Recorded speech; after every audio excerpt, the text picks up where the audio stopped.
2006, I'm the Director of Undergraduate Studies in a large university, and I'm dealing with lots of students and blah, blah, blah. And all of a sudden my students start talking about the fact that this thing's come along called Facebook.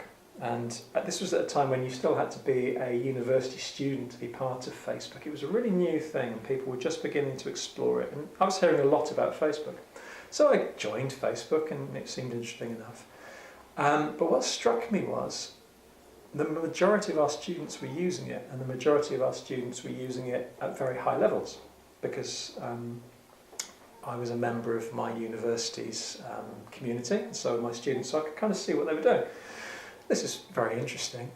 What I found intellectually interesting was this was a technology that they were really engaged with, as opposed to all the other technologies that they were less engaged with, and I was interested, intellectually curious as to why this was. So over the course of about 3 months, I thought it would be a great idea to research how the students were using technology, how they were using Facebook in particular. So this is where it starts getting ethically tricky. I'll tell you what I did, and then I'll tell you what I think ethically about it now. Basically, 75% of these students, there were 900 students using Facebook, 75% of their accounts were publicly accessible. The public settings were set on, anyone could see it within their community. So I had access to 3/4 of the student cohort. And so we did a project where basically we monitored their wall activities.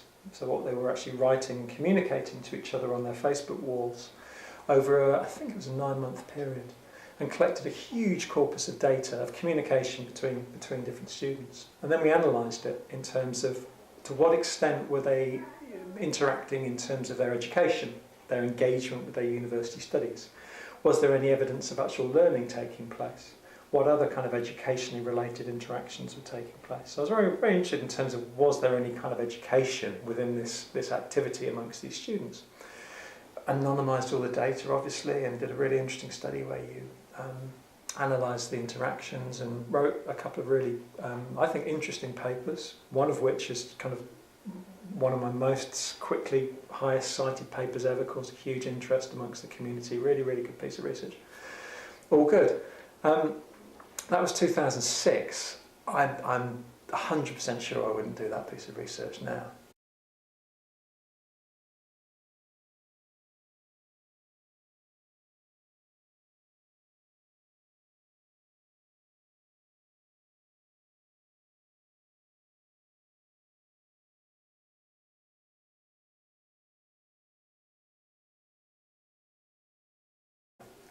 Ethically, I'm not sure whether, well, ethically it's a really grey area.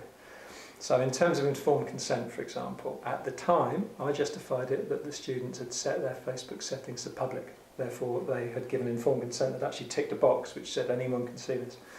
There's a big debate in digital research over the last 5 years about the nature of public-private online. Whether when you are setting your social media settings to public, what you actually understand as public, and research actually shows with younger students in particular that their notion of public is very, very bounded. They may imagine the public as being their parents, for example, but they would never imagine that a teacher or a complete stranger would be looking. So looking back at it, I don't think half those students would have been happy with me looking at their Facebook accounts. So that's a problem. It struck home when a year later I was explaining to my 12-year-old American niece what research I did, and she said, "Oh, what do you do?" And I told her, and she said, "Oh, so you're a creeper then, are you?"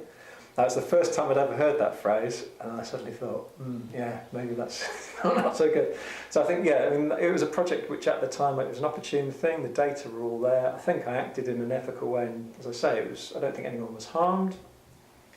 The argument could be made that there was informed, but looking back at it, particularly in 2014, I'm not sure I'd do that research at all.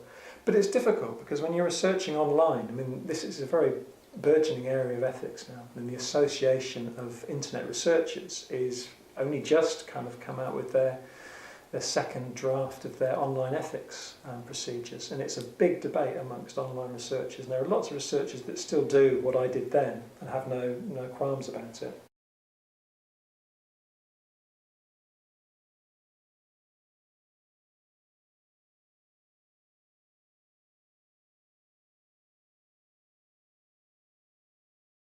Yes, I mean, there are things that you can do. You can make yourself visible to online communities and you can make it more of a participant research project. So were I to actively engage with a community of people and then collect data that way, then there's less of a kind of gap between the researcher and the researched.